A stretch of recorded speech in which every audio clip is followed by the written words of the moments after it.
Hello student, आज हम पढ़ेंगे 5th क्लास की हिंदी का 3rd चैप्टर। इस पार्ट का नाम है मदर टेरेसा।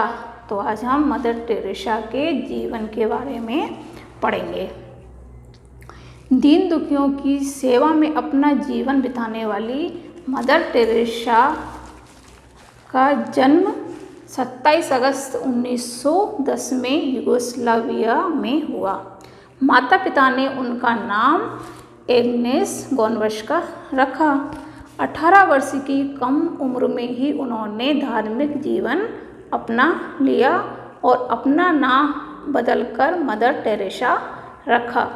नन बनने के बाद उन्होंने कोलकाता के एक सेंट मार्गरेट स्कूल में भूगोल की अध्यापिका बन गई। उस स्कूल में उन्होंने लगभग 20 वर्षों तक अध्यापन कार्य किया और वह बाद में वहाँ की प्रधानाचार्य भी बनी रहीं। एक बार कोलकाता के अस्पताल के बाहर उन्होंने एक ऐसी नारी को देखा जिसके शरीर में कीड़े पड़े हुए थे और वह बिल्कुल असहाय थी।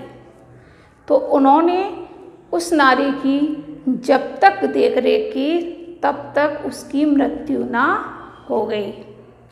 इस घटना का मदर टेरेसा पर ऐसा प्रभाव पड़ा कि उन्होंने अपनी शिक्षिका की नौकरी को छोड़कर झुग्गी झोपड़ियों में रहने वाले गरीब, असहाय और पीड़ितों की सेवा में जुट गई।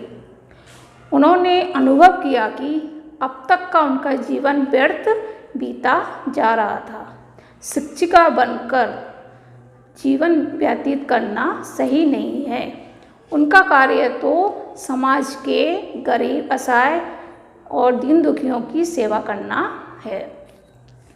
उनके पास धन ना के बराबर था, किंतु प्रभु का आशीर्वाद और दृढ़ संकल्प उनके साथ थे। उनकी प्रसिद्धि को देखकर कोलकाता नगर निगम ने उन्हें एक स्थान प्रदान किया, जहां सर्वप्रथम उन्होंने मिशनरीज ऑफ चैरिटी का कार्यालय खोला तथा मदर टेरेसा अनाथों की सहायिका और अपाहिजों की संरक्षिका बन गई।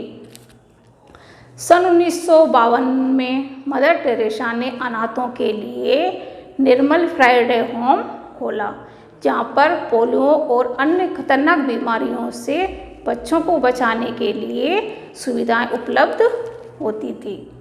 मदर टेरेसा के अनुसार व्यक्ति के जीवन की सार्थकता इस बात पर निर्भर करती है कि उसने वंचितों के लिए क्या किया। जैसे भगवान सभी को चाहते हैं, उसी तरह हमारी चाह भी व्यापक होनी चाहिए। सन 1979 में मदर टेरेसा को नोबेल पुरस्कार मिला। पुरस्कार में मिलने वाली संपूर्ण पूंजी उन्होंने गरीब और असहाय बच्चों एवं पीड़ितों की सेवा में लगा दी। भारत सरकार ने भी उन्हें भारत रत्न से सम्मानित किया। वास्तव में मदर टेरेसा एक ऐसी महिला थी जिन्होंने सही अर्थों में दीन दुखियों की सेवा कर अपना सारा जीवन समर्पित कर दिया। 87 वर्षीय मदर टेरेसा का निधन 5 सितंबर 1997 को कोलकाता स्थित मिशनरीज ऑफ चैरिटी मुख्यालय में रात 9:30 बजे हो गया। उनकी मृत्यु का समाचार फैलते ही संसार में शोकाकुल हो उठा और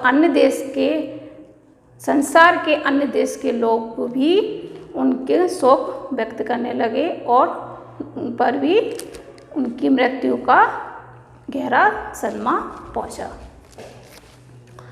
इस तरह ये मदर टेरेसा का जीवन परिचय था।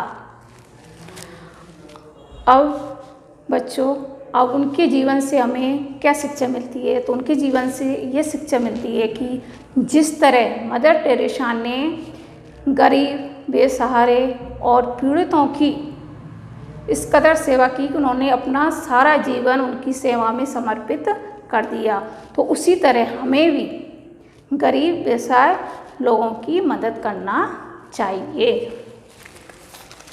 चलिए आगे पढ़ते हैं। आगे है शब्द बोध। असहाय, असहाय अर्थात लाचार, व्यर्थ, व्यर्थ अर्थात बेकार, और बाकी के सारे शब्दार्थ आपको नोट कॉपी में करना है।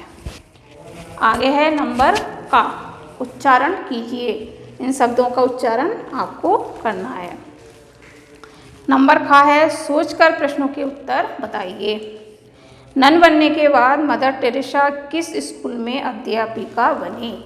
तो नन बनने के बाद मदर टेरेसा कोलकाता के सेंट मार्गरेट स्कूल में अध्यापिका बनी। अस्पताल के बाहर उन्होंने किस तरह की नारी को देखा? नंबर 2। तो अस्पताल के बाहर उन्होंने एक ऐसी नारी को देखा जिसके शरीर में कीड़े पड़े हुए थे। नंबर 3। मदर टेरेसा के अनुसार व्यक्ति के जीवन की सार्थकता किस बात पर निर्भर करती है? तो मदर टेरेसा के अनुसार व्यक्ति के जीवन की सार्थकता इस बात पर निर्भर करती है कि उसने वंचितों के लिए क्या किया। जिस तरह भगवान सबको चाहते हैं उसी तरह हमारी चाह भी व्यापक होनी चाहिए। नंबर 4।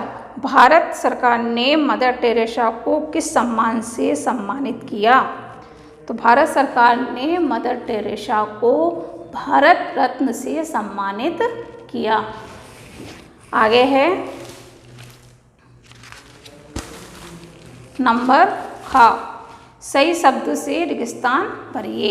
ये आपको पाठ पढ़कर भरना है।